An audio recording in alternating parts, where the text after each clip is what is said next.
Yan. Oh, lumabas na ang 18 na Marines out of 30 na kasama pa nila. Alam mo, ang dami nagsasabi na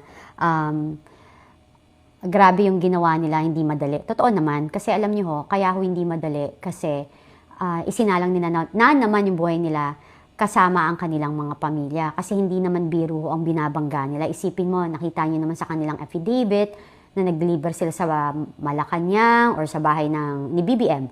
Plus, yung meron pa doon na tumanggap pa ng iba si Sandro Marcos. So, imagine nyo yung lakas ng loob kung saan nila hinugot yun, no? So, ang maganda lang doon is sundalo kasi sila, sanay sila sa gera. And bago sila lumabas, meron silang hawak na mga ebidensya, pati video. So, yung mga nakikita nyo kung nagsisirculate na affidavit na may mga photos and videos, konti pa lang yon. And ang ang nakakatuwa, talagang yung Diyos mismo yung gumamit sa kanila. Kasi yung mga videos na yon, tsaka photos daw na yon, is hindi nila sinasadyang kunan para gawing evidence. Nagkataon kapag kunwari, meron sila, yung misis nila, tinatanong sila, nasan kayo? Anong ginagawa nyo? Kasi sa sobrang dami nga ng trabaho nila, puyatan, and mabigat yung mga amo nga nila, is alam nyo naman, yung mga transaksyon na ginagawa nila, is nagsisend sila ng photos, yung typical na resibo, ebidensya. Walang mali siya nilang ginawa yun. Nagkataon ngayon na kinailangan at na-realize nila na yung ginagawa pa nila or pinapadali ng mali-maliatang pera ay galing sa nakaw, nagamit nila na ebidensya. Kasi 'di ba, ang sabi nga diyan sa Blue Ribbon Committee, ang sinasabi diyan is kailangan namin ng ebidensya. Kailangan we'll follow the evidence. So eto na yung ebidensya. Dapat buksan na ulit yung Blue Ribbon Committee at imbestigahan na. Kasi hindi na to isa lang. Si Sergeant Gotesa isa lang. Hindi na to nagkatrabaho lang sa DPWH, but rather mismong involved or mga nagde-deliver na mga military or ex-military or walang ex-military kasi once you serve, you serve. Once a Marine, you're a Marine. Once you're a sundalo, you're a sundalo, di ba? Kasi huwag nating tawagin palagi yung ex. Tapos doon meron pa sa mga nagde-debunk sa kanila na sino yung behind doon or sino yung sumundo. Meron pang naglabas dyan na alamin nyo kung anong kotse, kaninong kotse. Alam nyo, sobrang irrelevant na palagi na lang na kapag may nagsasalita na or lumalabas ng witnesses or testigo dito sa mga nakawan sa kaba ng bayan, ang sasabihin na agad nila, itatag na nila agad na pro-Duterte, na utos ng Duterte. Palaging ganun eh. So ako, napapagod na ako dun sa itatag ka na pro-Duterte ka. Hindi ba pwedeng pro-Philippines lang? Hindi ba pwedeng kasi naawa ka kasi nakikita mo ang daming street vendor, na ang init-init ng araw nagbebenta sa kalsada, ang daming naghihirap, ang daming walang trabaho, bagsak ang economy natin, and you cannot deny that.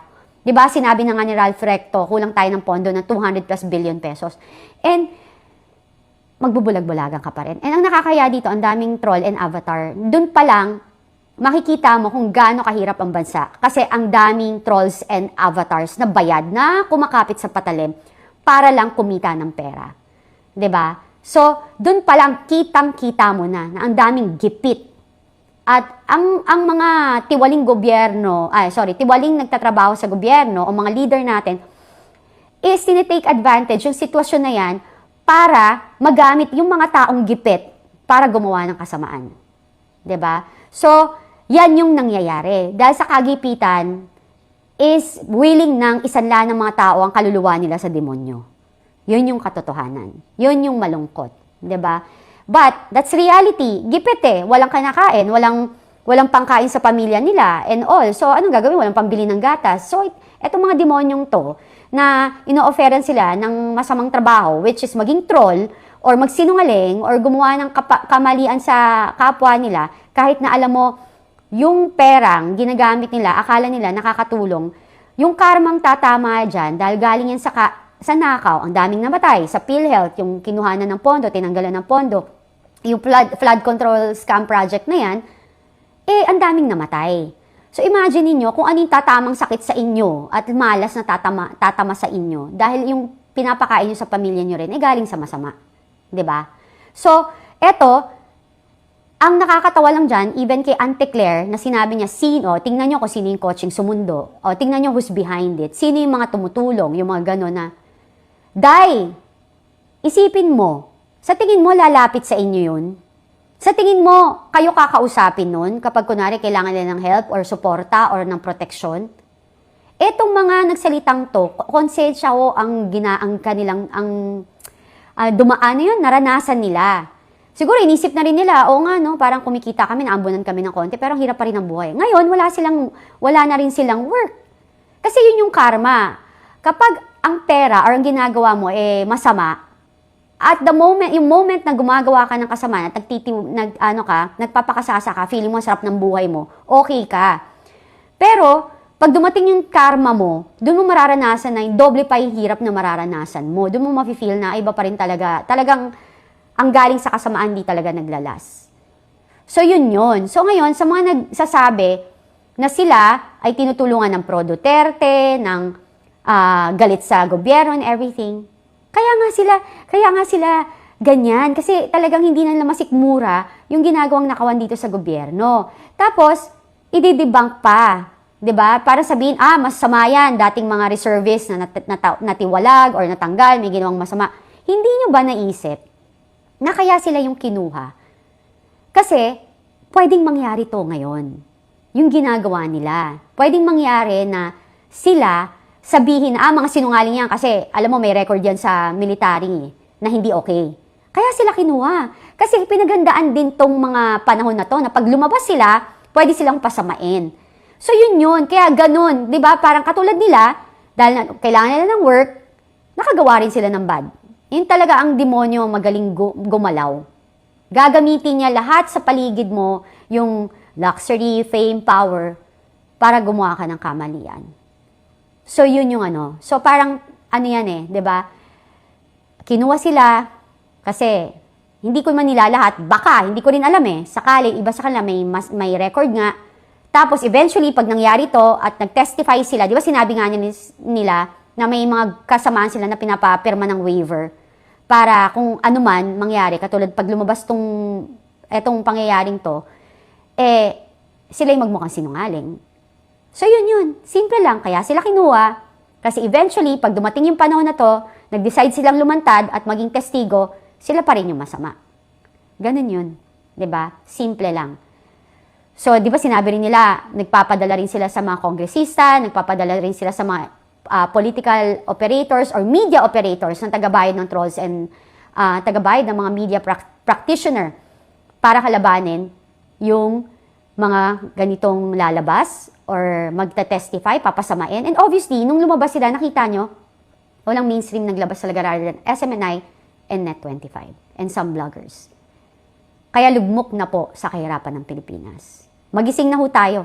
Kasi itong mga taong to, may pamilya to. Hindi ho biro ang kanilang sinakripisyo. So, nakikita naman ng Diyos lahat Lahat naman tayo unanswerable to Him Lahat tayo hindi perfecto. Lahat tayo ay may kasalanan. So, Diyos na ang manghusga kung ano yung dapat na mangyayari sa ating buhay. Magandang umaga at God bless po. Bye! Ito po yung masasabi ko dyan mga kababayan. Unang-una Kati Binag, paano mo kami kukumbinsihin? Paano kami maniniwala sa'yo? Kahapon nag-trending ka dahil nagpakalat ka ng fake news, manipulated or edited photo para siraan yung mga kamag-anak ng EGK victims. Nadibang ka nga nung mismong kumuha ng picture na yun reporter ng TV5 if I'm not mistaken. Hindi ba nakakahiya? Hindi ka nga nag-sorry, hindi ka nag-apologize. Ang daming nagalit sa mga pamilya ng EGK victims dahil dun sa kasinungalingang ipinakalat mo. Yung mga DDS, nakita ko yung mga comment nila, may tema ng pangaharas at pangbubuli at talagang matindi ang galit dun sa mga nasa picture na iyon na pinakalat mo, manipulated picture. So paano kami maniniwala sa'yo? Paano mo kami kukonbinsihin kahit ikaw mismo na nagpo-post ka ng mga Bible verses at madasalin, na proud ka na Christian ka, pero nagkakalat ka ng kasinungalingan para manira ng ibang tao. Hindi ka na naawa dun sa mga pamilya ng EGK victims na yun na nagdadalamhati na hindi pa nakukuha yung kanilang hostisya para sa kanilang mga kamag-anak. Ngayon ikaw, siniraan mo sila. Tapos ngayon, magpo-post ka ng ganyang video na nag-a-appeal to emotion ka at gamit mo ang pangalan ng Panginoon, ng Diyos. Diyan sa, in my opinion, propaganda mo yan mga paandar mo yan Gamit mo ang pangalan ng Diyos to appeal to emotion sa mga supporter mo, samantalang kahapon, nagpakalat ka ng fake news, hindi ka pa nagsasorry man lang. Hindi ka man lang nag-public apology. Tapos gusto mo maniwala kami sa'yo at sa inyo? Isa-isahin natin mga kababayan, ano? Yung pulburon video, anong napala nyo? Napatunayan nyo ba yan sa korte?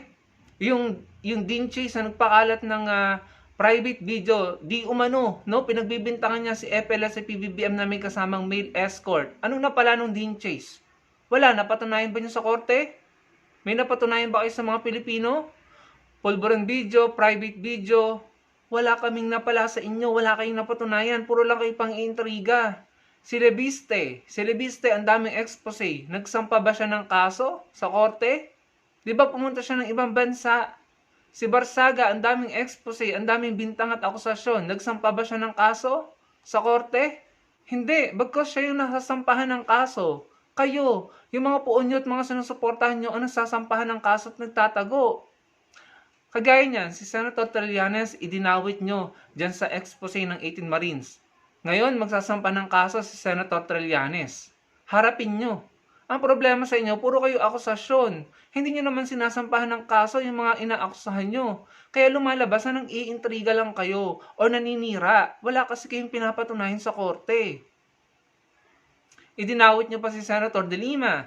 Si Senator De Lima, kanyo, sa pagkakaunawa ko, sabi daw nung 18 Marines, around 2022 to 2020, up to 2025 or 2024, ay dinadalhan nila ng pera si Senator De Lima. Isang malaking kasinungalingan yan dahil, if I'm not mistaken, 2023 lang yata nakalaya or 2024 nakalaya si Senator De Lima. Correct me if I'm wrong. Tapos naging congresswoman siya 2025, July. Umalis si Saldico sa Pilipinas, July 2025 din. So, paanong magkikita si Senator De Lima para tumanggap ng pera kay Saldico, si Senator De Lima na naging congresswoman lamang ay July 2025 at si Saldico umalis ng bansa, tumakas July 2025. So, doon pa lang, malaking question na yun. Red flag. Malaking butas. So, maraming butas. Meron pa mga affidavit na hindi pinirmahan. Tapos, kung papanoorin nyo yung interview nung abogado ng 18 Marines, ex-Marines, tapos yung iba dun yata, hindi talaga Marines, no? Panoorin nyo yung interview nila Ed Lingao dun sa abogado ng mga Marines. Atras abante yung abogado. Sasabihin, may claim siya, tapos itatanggi, tapos sasabihin, claim niya yun daw yung sinabi niya, tapos itatanggi. Panoorin nyo po, suol na suol po siya dyan. Nahuhuli po sa sariling isda. Tapos si Mike Defensor biglang tinanggi, hindi daw siya ang pasimuno nito. Wala daw siyang kinalaman dito sa paglabas ng mga Marines na iyon. Tapos, kukwestiyonin nyo ang mainstream media, bakit hindi kino-cover? Unang-una, nagpatawag ba kayo ng media from different media outlets para mag-cover ng press conference nyo? Or tiga Net25 lang at saka SMNA ang pinatawag nyo? Or baka tiga SMNA lang pinatawag nyo? So, mahirap na kayong paniwalaan. Ang dami niyong akusasyon since day 1. From 2022 yata na naupo si PBBM up to now, puro kayo accusations. Puro kayo rally. Ginagalit nyo lang yung mga tao. Iniintriga nyo lang yung mga kalaban nyo sa politika. Pero may napatunayan ba kayo sa korte? Wala. Wala kayo napatunayan sa korte. Mga expose ni Lebiste, ni Barsaga, eto 18 Marines, yung pulburon video, yung video ni Dean Chase na private video umano, na very obvious, in my opinion, very obvious AI generated. So, lahat yon mauuwi lamang sa basurahan. Kasi wala naman kayong ginagawang tamang aksyon. Hindi kayo nagsasampa ng kaso sa korte, sa DOJ, or sa ombudsman. Si Trillanes, kapag yan nag-akusa, kasunod niyan kaso o reklamo. Reklamo, kaso sa DOJ, sa ombudsman at sa korte. Kaya merong resulta. Kaya tignan mo ngayon, may nagtatago, may malapit na magtago, may nakulong na, at may mga makukulong pa. Kasi ina-action na niya, kasi confident siya, totoo at tama yung akusasyon niya. On the other hand, sa kampo nyo, puro akusasyon. Wala kayong aksyon para patunayan at magbigay ng matinong resulta sa mga Pilipino. Siguro dahil kahit kayo, hindi kayo kumpiyansa na totoo ang sinasabi nyo. Or talagang alam nyo sa sarili nyo na nang-iintriga lang kayo at naninira kayo. For the sole purpose na ma-divert ang atensyon ng mga tao, nakalimutan ng impeachment, ang ICC trial ni Duterte, yung impeachment complaints versus Sara Duterte. Gusto niya lang sigurong i-divert ang atensyon namin. Kami naman mga Pilipino, wala po kaming magagawa kung mapapatunayan yung totoo yung mga sinasabi nyo. Magsasalita kami against dun sa mga inakusahan ng mga 18 Marines na yon. Babatikusin namin kung mapapatunayan nyo. Pero hindi nyo nga kasi pinapatunayan. Tapos sirang-sira pa yung credibility nyo.